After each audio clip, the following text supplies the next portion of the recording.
Welcome to BOOCRACK.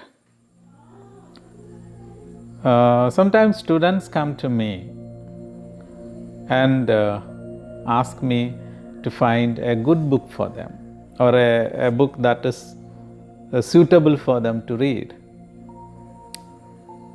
So I go to the library with them and I help them to find a good book, so-called good book within quotation, and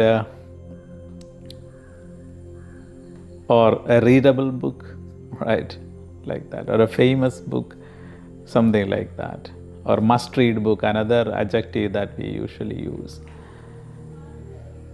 What happens is that after 1 or 2 weeks, they come back to me and say, no, this is not the book that I want to read, or I cannot read this book, or it's too difficult to read, or something like that.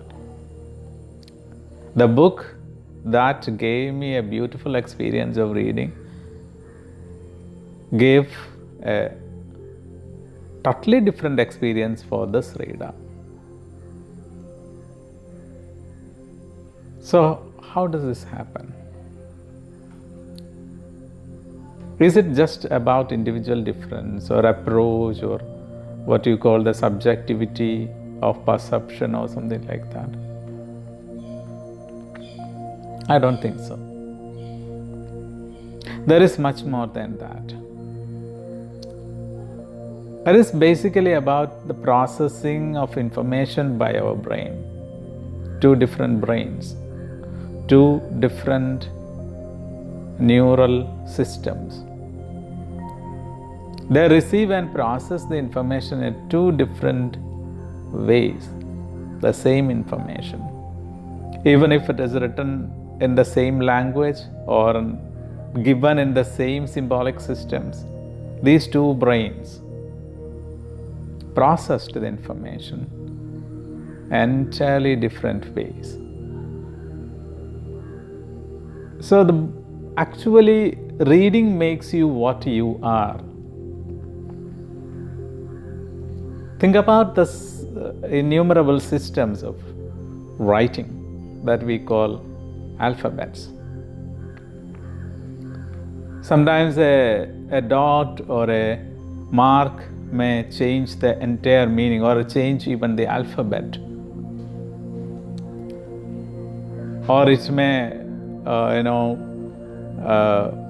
actually disrupt the flow of meaning. I remember this particular anecdote in the novel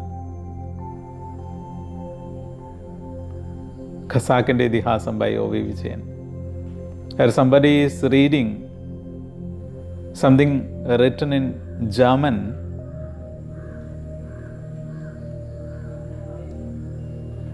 as though it is written in English. So he says,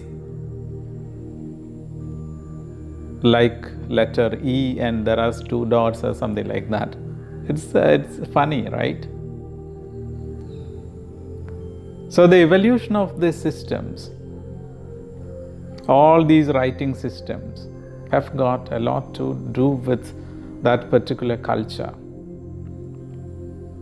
and how the neural systems, the brain functioned in that particular geographical area. What are the experiences that the brain received from its surroundings? How that formed all these experiences into some kind of understanding about the world. So the human history can be the history of reading, because it's a recent invention compared to the very long history of human being. Reading and writing is a recent invention. It has got only 2000 years of history, writing. So this book, particular book that I am talking about, it is titled Proust and the Squid, The Story and Science of the Reading Brain by Marianne Wolf. It gives us a beautiful account of how human brain acquired the capacity to write and read, code and decode this complex world, the complex universe, into some kind of a symbolic system that can be recorded using some curved lines called alphabet. So after the invention of alphabet, human brain actually rewired itself. This is a capacity that we have. The system is a totally what you call self-defining one. The structure can heal itself. So the title is actually very amusing. Proust and the Squid. It's Marcel Proust. So actually in the 1950s, the neuroscientists, they used the long axons of squid, which has got a very complex brain system, to study the neural functioning, how the neurons function to pass information from one to the other.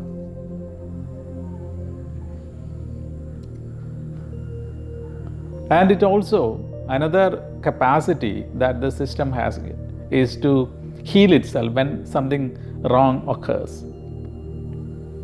And as far as the Proust is concerned, reading for Proust was some kind of a sanctuary where innumerable realities are available for the reader without moving an inch from his armchair. As far as the author, who is actually a neuroscientist, is concerned, both these approaches are ways of understanding the very complex process called reading that transformed human brain into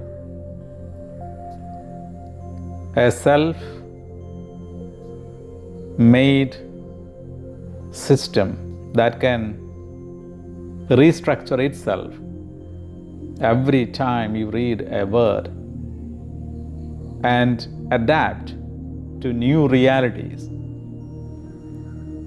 where it can process the information in a totally new